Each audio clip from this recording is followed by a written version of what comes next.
এই টু পিসটা আমার খুবই পছন্দ হয়েছে, এটা আমাকে কিনে দিবা? তোমার যেহেতু পছন্দ হয়েছে তাহলে আমি নিয়ে দিচ্ছি।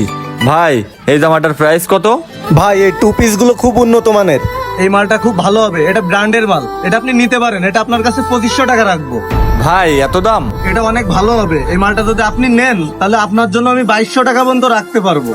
আচ্ছা থাক, নেবো না, চলো। কি ব্যাপার, তোমার পছন্দ হয়েছে এখন বলতেছো নিবা না? ভাই আর একটু কম করা যাবে না? ভাই এই টু পিসটা আমি যে দাম রাখতে পারবো সেই দামই বলেছি, 2200 টাকার 1 টাকা কমে আমি ভাই দিতে পারবো না এটা।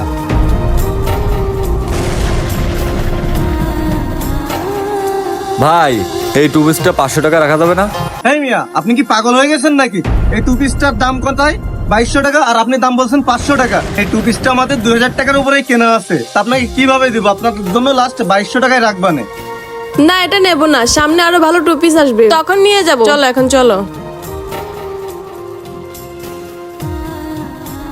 এই আমি জানি তোমার কাছে অত টাকা নেই টু পিসটা কিনে দেওয়ার মতো, যখন তোমার কাছে টাকা হবে তখন এর থেকে ভালোটা কিনে দিও, ঠিক আছে? এখন চলো। শূন্য পকেটে যে নারী পাশে থাকে সফলতার পর সেই নারী স্ত্রী হওয়ার যোগ্যতা রাখে। মধ্যবিত্ত স্বামীরা সবসময় স্ত্রীদের জন্য দামি দামি ড্রেস কিনে দিতে পারে না, তারপরেও স্ত্রীরা শখের জিনিসটা না নিয়ে মানিয়ে নিয়ে চলে।